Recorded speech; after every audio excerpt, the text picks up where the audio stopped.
Mukhang ano, mukhang, unti-unti nang namumulat ang sambayan ng Pilipino sa kabalbalan ng mga Duterte. Buti naman, buti naman. Alam niyo kung bakit? Kasi mga kotsero, eto, nag-Okta survey. May bago, kahapon lang nilabas, oh. Oh, yan, oh. Oh, Okta survey yan, oh. Oh, yan, oh. Oh, pak, Okta survey yan. Tulfo Brothers, Soto, and Go top latest Okta senatorial survey. Ay, ganun. Kasama pa si Bongo. Sana kinalimutan niya na si Bongo. Oh, bago tayo magpatuloy sa ating next topic, tayo po muna yung mag-shoutout sa mga kaibigan natin sa Sendwave! Marami. Ayan. So kayo po ay nasa US, UK, Canada, Italy, France, Spain, Ireland, and Belgium. May pwede na mo padala ng mga remittance sa Pilipinas. Gamit po ang Sendwave. Ang gagawin nyo lang ay download ang Sendwave app. Gumawa kayo ng account. Lagay niyo pa account details niyo at pwede kayo magpadala sa GCash, Cash Pickup at iba't ibang mga bangko sa Pilipinas. At kapag ginamit yung mga promo code na Coach Jared, makakuha na karagdagan $20 free credit! Kaya gamitin na si Sendwave for all of your remittance needs. Okay. Sana ho kinalimutan niyo na si Bongo. Oo. Kasi wala namang isa pang walang kwenta yan. Eto mga kochero, ang resulta. O, tingnan natin. O, tingnan nyo naman. Tingnan nyo ang resulta. Tingnan nyo ang mga ganap. O, lalakihan natin, syempre. Tingnan nyo ang ganap. O, sinong number 1? Number 1, Tulfo. Tulfo na si Erwin, si Congressman Tulfo. Si Ben Tulfo, yung isa pang kapatid na maangas, pero parang sa kanilang tatlo, sa kanilang apat, siya yung pinaka... Hindi, tatlo lang naman yung maangas eh. Si Mon, si Rafi, tsaka tong si Ben. Actually, okay, Ben Tulfo. Pero para sa akin, parang medyo mas tolerable pa si Ben Tulfo kaysa kay Rafi. Mayabang lang si Ben Tulfo eh. Masyadong... Hindi ko alam kung saan siya humuhugot ng galit sa buhay. Kasi parang lagi siyang galit. Lagi siyang may kaaway, lagi siyang galit, di ba? But anyway, hindi na natin. Tito Soto, yan, number 3, oh, top 3. Bongo, number 4. Lacson, number 5. Revilla, number 6. May Revilla pa talagang boboto. Okay. Pia Cayetano, number 7. Francis Tolentino, number 8. Manny Pacquiao, number 9. Manny Pacquiao? Talaga? Meron pa? Okay. Amy Marcos, number 10. Meron pa? Talaga? Amy Marcos? Gusto niyo pa ng Amy Marcos? Ako, yoko na. Lito Lapid, number 11. Talaga? Lito Lapid? Baka gusto niyo baguhin to. Baka gusto niyo lang. Anyway. Eto na, Rodrigo Duterte, number 12. Number 12. 1, 2, 3, 4, 5, 6, 7, 8, 9, 10, 11, 12. Number 12 si Duterte? Mga kotsero. This is a development. Napakalaking development nito. Oo. Pasabog na development to. Mga kotsero. Number 12 si Duterte. Number 12. 1, 2. Mga kotsero, last year, number 1 pa. Number 1 pa siya. Sa ibang survey, number 2.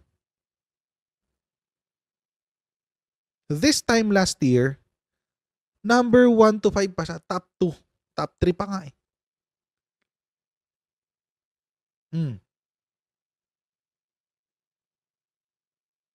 Top 3 pa siya noon. Ngayon, number 12.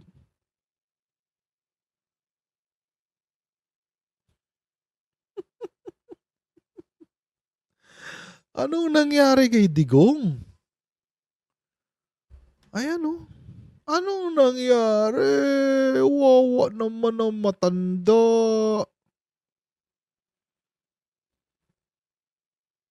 Mm. From number 1, ngayon 12 na lang? In a matter of ilang months? In a matter of what? 10 months? 9 months? 10 months? Oh my God! OMG! Oh my God! Baka pagdating ng election next year, hindi na mananalo yan.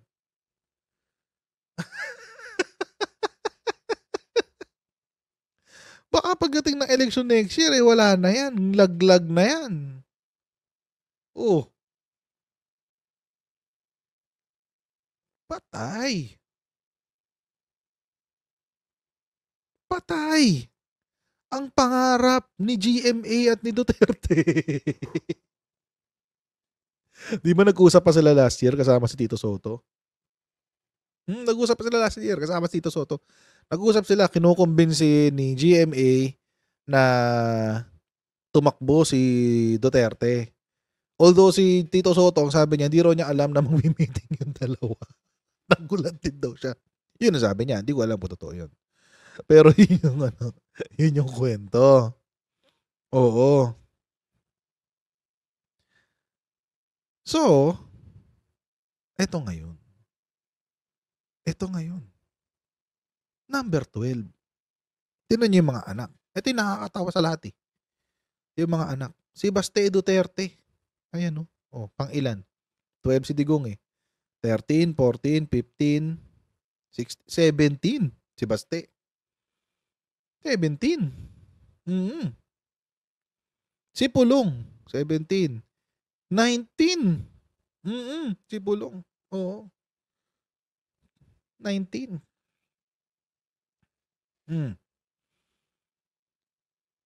Paano na ang Duterte trio? Paano na ang Duterte trio? Saan na kayo pupulutin yan? Naku, magpapanik na naman ang mga political strategists dyan, ng mga Dutertards. Patay tayo dyan. Magpapanik na mga kutsero. Oo, kasi hindi kakayanin. Hindi kakayanin, guys. Imagine, by this time ngayon pa lang to ha, ang laki na ng binaba ni Digong. Ulitin ko, same time last year, mamili ka lang, 1, 2, or 3, nandun si Digong. Kung last year ang pinag-uusapan natin kung September 21, 2023 ang pinag-uusapan natin. Top 3 si Digong. Top 3. In a matter of 1 year, wala. Lagapak. Ay, mga kutsero, this is a very, very bad indicator for the Duterte faction. This is a very, very bad indicator for the Duterte faction. Wala na. Nagigising na ang tao sa kanilang mga panaginip ng Duterte magic. Nawawala na ang kapangyarihan ng Duterte magic. Wala na. Binibitawan na ng taong bayan si Digong. And then minsan iniisip ko, ito bang pamilyang Duterte talagang naikinig sa sinasabi ng taong bayan sa kanila? Kasi parang wala silang ginagawa para ayusin yun. Parang wala silang ginagawa para ayusin yun. Kaya lumilipat na rin ng mga vloggers nila. Ate Trexie, napaka ano mo dito medyo rektahan to. Kaya lumilipat na rin ng ibang vloggers nila. Ate Trexie, ikaw pilya ka. Anyway. So, ayun. Diba? Alam niyo, feeling ko, I think they're suffering from the tawag dito, Emperor's New Clothes Syndrome. Oh, alam niyo yung Emperor's New Clothes? Yung kwento nun. Alam niyo yung kwento ng Emperor's New Clothes? Yung ano, yung fairy tale nung bata tayo. Oo. Yung fairy tale ba na merong isang hari. Mm. Na napaka-vain. Sobrang narcissistic. Oo. Napaka-vain. Mm. Na kailangan sa kanya yung mga pinakamakagandang gamit. Oo. Tapos kapag hindi niya nagugustuhan, pinapapatay niya. Oo. Ganun. Kaya kailangan magaganda lahat. Ganyan, ganyan. In-scam. Oo. Merong scammer na lumapit sa kanya. Ang sabi sa kanya, bibigyan kita ng pinakamagandang damit. Isang damit na hindi na walang katulad. Oo. Hindi mo to makikita sa ibang tao. Ikaw lang ang makakapagsuot nito. Ginanon. Bigyan mo lang ako ng ganitong karaming ginto, ganitong karaming ganyan, ganitong karaming ganito. Oh, binigyan. Binigyan. Tapos, pagdating ng araw ng delivery, eto na. Oo. Kumatok sa bahay. Eto na po yung damit nyo. Pak! Invisible. Invisible, guys. Sabi nung ari. Hindi ko makita. Ba't parang wala kang hawak? Sabi niya, Your Highness, hindi nyo ba nakikita? Kasi yung mga altad sa syudad lang kasi nakakakita nito eh. Oo, yung may mga totoong may mga mata lang sa totoong kayamanan na nakakakita nito. Oo, sabi nung scammer. Mayabang si hari. Ano sabi ni hari? Ay, oo, yan na, nakikita ko na. Kahit wala naman talaga. Wala naman talaga. Pero nakikita na raw niya. Mayabang eh. Tapos, syempre, ayaw niya na may kumukontra sa kanya. Oo, yung mga nakapaligid sa kanya, sabi, ay oo hari, ang ganda-ganda nung damit. Kahit invisible naman. O, sinuot. Kunyari, wala naman siyang suot eh. Oh, ipinarada sa buong bayan ang kanyang hubad na katawan. Emperor's New Clothes. Feeling ko, bakit ko kinuwento yan? Feeling ko si Digong, si Sara, si Baste, at si Pulong ay napapaligiran ng mga scammer.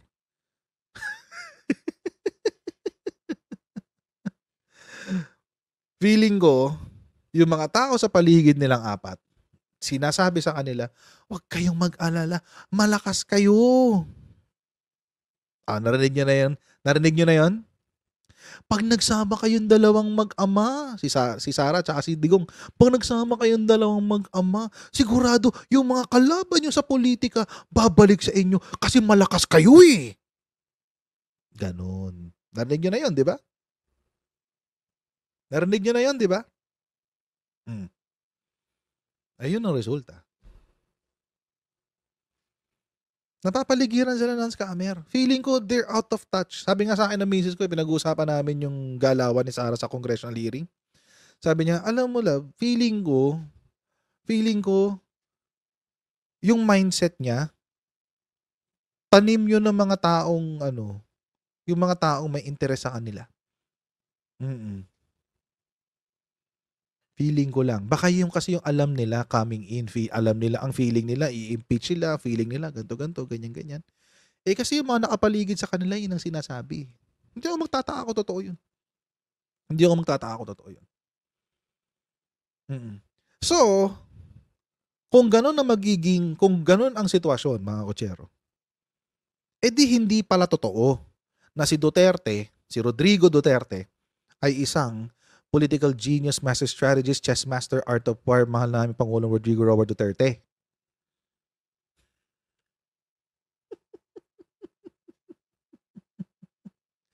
Hindi pala siya totoong ganun. Hindi pala siya totoong master strategist. Hindi pala siya totoong political genius. Hindi pala siya totoong art of war. Art of war. Oo. Anong katotohanan? Uto-uto siya sa kwentong barbero ng mga nakapaligid sa kanya.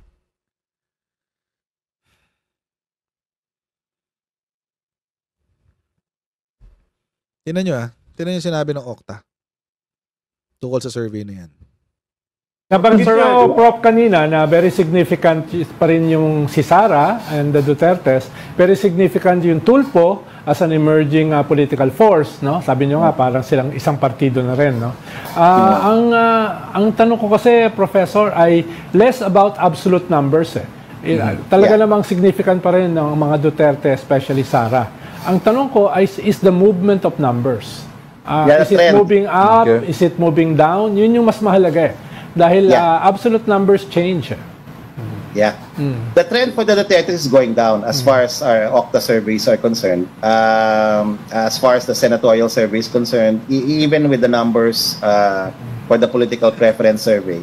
So, yun lang. It is but we don't know if it will bounce back, no? Salamat. Ano sabi? Ano sinabi ng mga experts? Ano sinabi ng mga experts? Ulitin natin. Baka kasi hindi na naririnig. Baka hindi narinig. Ulitin natin. As our Okta surveys are concerned, as far as the senatorial survey is concerned, even with the numbers for the political preference survey. So, yun lang. Concerned as far as our Okta surveys are concerned, as far as the senatorial survey is concerned, yeah. The trend for the Duterte is going down as far as going down. The trend for the Duterte is going down. It is going down. It is going down. It is going down. It is going down. Yeah. The trend for the Duterte is going down. The Duterte is going down. The Duterte is going down. It is going down. It is going down. It is going down. It is going down as far as our Okta surveys are concerned. It's going down. It's going down, down.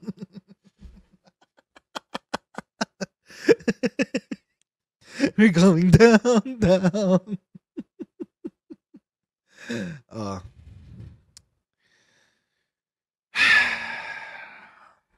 Ang sarap pakinggan nun. Sa panga. Sa pakinggan. Yeah. The trend for the Duterte is going down. The trend for the Duterte is going down as far as the trend for the Duterte is going down as far as the trend for the Duterte is going down as far as the trend for the Duterte is going down as may kakain na naman ng mikropono niyan bukas. May kakain na naman ng mikropono bukas. For sure. Isama mo na pati yung mic stand mo. Para mabusog ka. Sama mo na rin pati kordon ng mikropono mo para mabusog ka. Gawin mong spaghetti. Gawin mong noodles.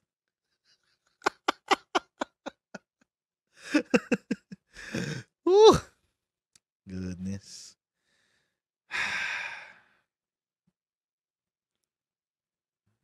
It's true. Alam nyo mga kotsero, a lot of people lie. People lie. Tayong mga tao, nagsisinungaling tayo. Politicians lie. People lie. Everyone who has a brain, a human brain can lie, but numbers don't. Numbers can be manipulated, totoo yan. But at the end of the day, it's still the human mind that facilitates the manipulation. But numbers don't lie. Numbers don't. It doesn't lie.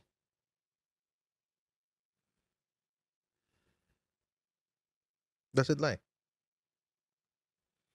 Trend na yan eh. January pa lang yan na ang trend eh. Ano yung trend? As far as the trend for the Duterte is going down. Yun yung trend. Ano uli yung trend? Parinig ko sa inyo. Trend for the Duterte is going down. Yun yung trend. Simula January, it has been on a downward trend. Downward trajectory ang tawag. Pababa siya ng pababa. Maski mga taga Mindanao bumababa na rin.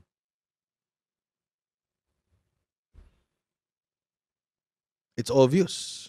It's obvious. At mga kotsero, hindi titigil yan. Hindi titigil yan. May momentum ka na Oo. May momentum ka na. Ang hirap pigilan ng momentum. Kung siguro, nung umpisa pa lang, medyo umayos-ayos sila ng konti, inayos nila yung relasyon nila with the Marcoses, etc., etc. baka na-arrest pa, baka napigilan pa yung pag-trend pababa. Baka. Pero hindi eh. Hindi nila pinigilan yung momentum eh. O di ngayon nakabuelo na sila. Nakabuelo na. Wala na. Mahihirapan na silang pigilan yan. May momentum na eh. Tuloy-tuloy na yan. Tuloy-tuloy na yan.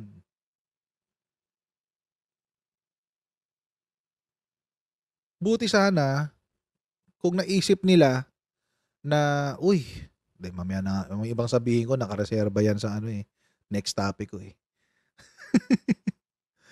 Pero, at this point, wala na. Mahihirapan na sila bawiin yan. Imagine, think of it this way. Kapag nagmamaneho, lahat naman siguro tayo dito marunong magmaneho, no? Or kung hindi man, tayo dito nakasakay na nasasakyan. Kapag nag-drive ka, merong speed na talagang medyo delikado na, medyo uncontrollable na kasing sasakyan pagdating sa ganong klaseng kabilis eh. Oo, so delikado na yun. Usually, that is above 100 kilometers per hour. Hindi ko alam kung ilan yun in miles, lalo sa mga nasa Amerika. Basta pagdating mo ng 100, medyo controllable pa yan. Nakokontrol mo pa yung sasakyan dyan. Pag lumampas ka na ng 100, ay marami ng factors na papalo. Physics, simple physics. 'Di ba? Inertia, airflow, etc., etc. Try nyo lang one time. Kung naghahanap kayo ng aksidente, mag 200 kilometers kayo dyan sa may T-Plex. Kasi usually mga ganun kabibilis eh. Sa T-Plex. May dun eh, may mga siraulo dun. Katulad ko isang beses. May sinabayan ako dun, tatlo silang Range Rover. Eh, sabi ko, kayo lang pwede magmabilis? Sinundan ko, ako yung pang-apat. Naka 200 kami. 200, dire-diretso. Huwag niyong gagawin yun by the way. Huwag niyong gagawin yun. Huwag niyong gagawin yun anyway, going back. Na-realize ko, pag naka 200 ka na, try niyong pumreno. Wala. I-scared ka na. Oo, inertia will take place. Inertia. Oo. Inertia na yun. Tutuloy-tuloy yun. I-skid yun. Tuloy-tuloy. Wala. Delikado yun.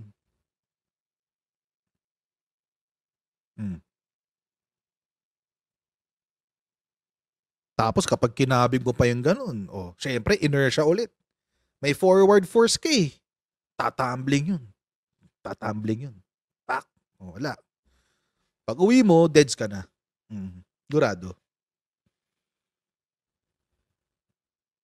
So, binagalang ko na at that point. Sabi ko, masyado na ako mabilis. First time ko mag 200 sa sasakyan na to, okay na. Baba na ako. Baba na ako ulit sa 100. Ganun na ngayon ang mga Duterte. Nasa 200 na sila. Naka 200 kilometers per hour na sila. Pababa. Pabulusok sila pababa. Ganun. 200 kilometers pababa. 200 kilometers per hour. Wala na. Wala nang bawian. Wala na. Pag ngayon sila iikot, pag ngayon sila babaliktad, sasabihin ng mga tao sa kanila, ay wala pala kayong paninindigan. Ang tagal namin, sinuportahan namin ngayon sa pakikipaglaban nyo kala Marcos. Tapos ganyan lang pala. Wala pala kayong commitment. Namumuliti ka lang pala kayo. Dire-diretso na yan. Ang pwede na lang nilang gawin ngayon, mag-slow down. Bagal ka na lang. Gandong ka na lang. Bitaw ka sa accelerator. Mag-freewheeling ka muna. Freewheeling ka lang. Mag-engine brake. Hayaan mo yung makina ang magpabagal sa'yo. Yun na lang ang pwede mong gawin. Wala na ibang pwedeng gawin dyan. Kaso, ang problema, mga kotsero, they don't have the time. Wala na silang oras. Bakit? Mag-i-eleksyon na eh. Mag-i-eleksyon na, guys. Magto-2025 na. Mag-i-eleksyon na. Next week, next week, submission na ng COC. Ano magiging performance ng partido nila? Tingnan nyo. Ay, di niya pala nakikita. Papakita ko sa inyo. Next week, submission na ng COC. Ano magiging performance ng partido nila? Malamang isa lang makakapasok. Si Bongo. O iba dito, mga kaalyado ba nila? Hindi. Ito, si Aimee. O, tatlo sila. Si Bongo, si Aimee, tsaka si Digong. Silang tatlo lang makakapasok. Malamang sa malamang. Kakainin sila ng buhay ni Tulpo. Kakainin sila ng buhay ni si Tito Soto. Ilang taon ng senador yan. Bati ka na yan. Nag-Senate President na nga yan eh. Mahusay yan. Panfilo Lacson. Ay, kakainin sila ng buhay niyan. Oo, wala. Olats ka na. Olats na mga Duterte. Kaya nga nakakatawa yung mga yung mga yung mga content create, mga bobologgers na tawid na raw sila. Ayaw na namin kay Duterte. Ewan ko sa inyo. Nung kasagsagan nung ewan ko. Bahala kayo kung maniniwala pa kayo sa kanila. Pero ako, bahala kayo sarili. Huwag na ako damage dyan. Kayo na lang. Okay, so mga kotsero, maraming po salamat sa inyong patuloy na pagsuporta sa ating channel. Huwag niyo pong kalimutan mag-like, share, and subscribe sa ating Coach Daddy YouTube channel. Pa-follow sa ating Facebook page. And by the way, wait lang. Nakailang likes tayo today? 2,461. Umabot tayo ng 4,000 kanina, no? Medyo kuripo talaga kayo sa likes, no? Di bale, babigay bukas. Anyway, mga katsura, maraming po salamat sa inyong patuloy na pagsuporta sa ating channel. Please don't forget to like, share, and subscribe. Share nyo po yung mga replays natin para marami kong makarinig ng mga pinag-uusapan natin dito, mga katsura. And I'll see all of you tomorrow sa next Coach Jared Live. God bless and see you next time, guys. Bye! Bye-bye!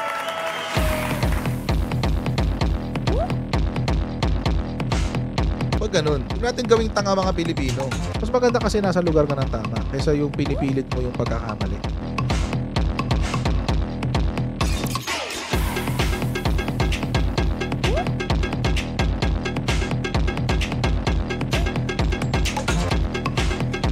Are they willing to go that far? Hindi makakalimutan ng Pilipino yan hanggat di nasasagot niya.